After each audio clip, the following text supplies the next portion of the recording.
The big story clearly is the Indian rupee, and 63 is a reality for the Indian currency. The rupee has fallen past 63 rupees to a dollar, slipping over 2.5%, biggest single day fall coming in for the currency in this year. The rupee has today broken all records to test fresh lows on the closing basis as well. Let's get you then some expert take on the rupee's way forward on the day.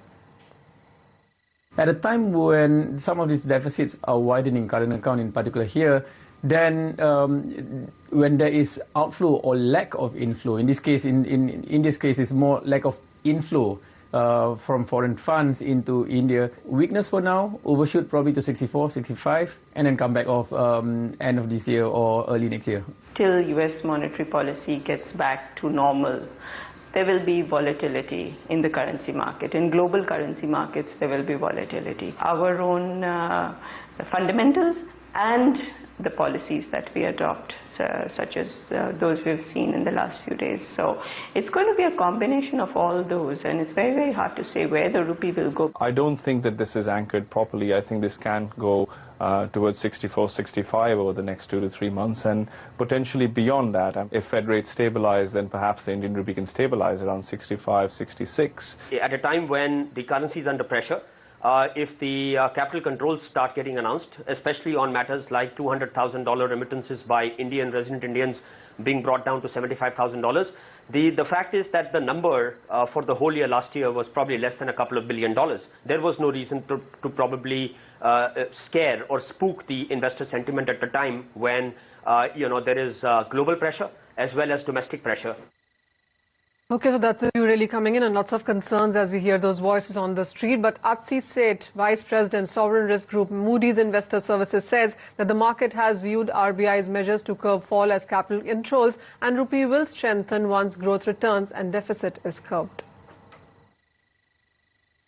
The fact is that there were capital controls before, there will be capital controls now, and the amount of control is what is being adjusted now. If you're looking ahead to the next year or two and growth accelerates from current levels, the fiscal deficit narrows and the current account deficit narrows, then there can be a macroeconomic case made for the rupee adjusting upwards. India's Baa3 rating, as I've mentioned in the past, is actually the lowest of, say, the BRIC countries. Let's also get on the show then. Vijay Bambani, who's author and CEO BSPL India. Also joining us is Ashutosh Khajuria, who's head Treasury Federal Bank. Ashutosh, hi, let's start with you first. And the kind of decline that we have seen coming in for the currency today, 2.5% of a washout. How are you reading that? I would call it an overreaction because I think the fundamentals have not changed that much. It's basically a supply side problem wherein inflows, as one of the commentators has already remarked, I think it's basically a problem of supply. The inflows have not come, and I think if you see the current account deficit in percentage terms, worst had been Q3 of previous financial year when it had touched 6.7% of GDP. Thereafter, I don't think the position has gone that bad. For the year as a whole, fourth quarter had been very good, and as a result of that, the number for the year as a whole was 4.8% of GDP. I don't think Q1 numbers would be quite different. Yes, there had been surge in gold imports and all, but then at the same time, all through this current account deficit was being funded by capital flows. And from 22nd May onwards, what we have seen is instead of capital inflows, there has been an outflow. So today the problem is on the capital inflow side, which has created this problem.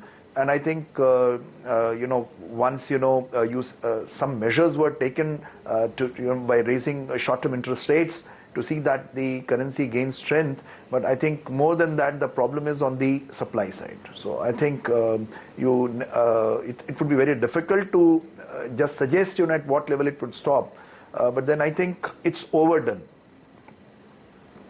Ashutosh, if you look at the latest reports that have been coming in from the market, there perhaps is dollar demand that was looked at in the last couple of hours from state-run banks and foreign banks as well. And as you have already seen, the Yes Bank has increased their prime lending rate. So liquidity being withdrawn is ending into high interest rates as well. How are you reading all of that? See, the classical concept is, whenever you want your currency to be strengthened, you increase the interest rates, and that is what was done by the regulator also.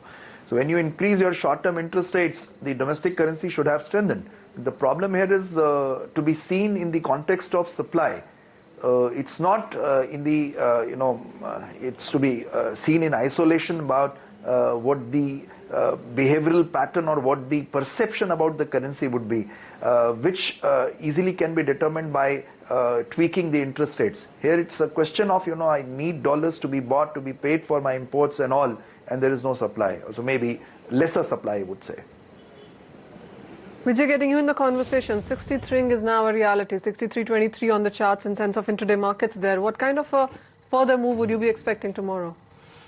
Manisha, I talked about 62.80 to 63 as a level which I would watch out for. It's come and gone. So my guess is there is a slight overshoot on the USD INR. I would not really be surprised to see the USD gain slightly more than the rupee, vis-a-vis the rupee rather. And I would stick by my view over the weekend that the markets do tend to have somewhat overreacted to the news of the outflow curbs that have been imposed. I think if the dollar was to go to 64 or even higher, I don't really mind sticking my neck out and saying I would seek opportunities to short the USD, and I'm also willing to admit the fact that I might be a little premature or a little too early in to calling a short call on the dollar, because at this point in time, at the prices which we are, the long dollar short rupee trade is still alive and kicking.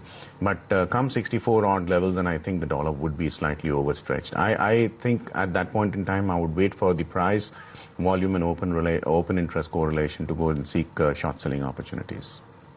Ashutosh, while you also said that perhaps we may have done much of the pain in case of the Indian rupee, but come Wednesday and you have the Fed meeting minutes being released, and perhaps you would get more clarity about the Fed tapering coming into that one as well. How would you want the rupee, or would you see the rupee reacting ahead of that?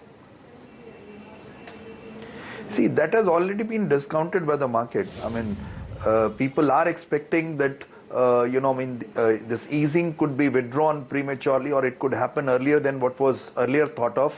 That has been built up in all the markets, whether it is the US bonds market or their equities market, and also in our domestic markets. So I don't see that to really create much of an upheaval. So what's your sense? Where do you see the rupee headed then, Ashutosh, in the very near term? So I think it's overdone. So as rightly, stated by Vijay also, I think it's a time to short dollar rather than longing it.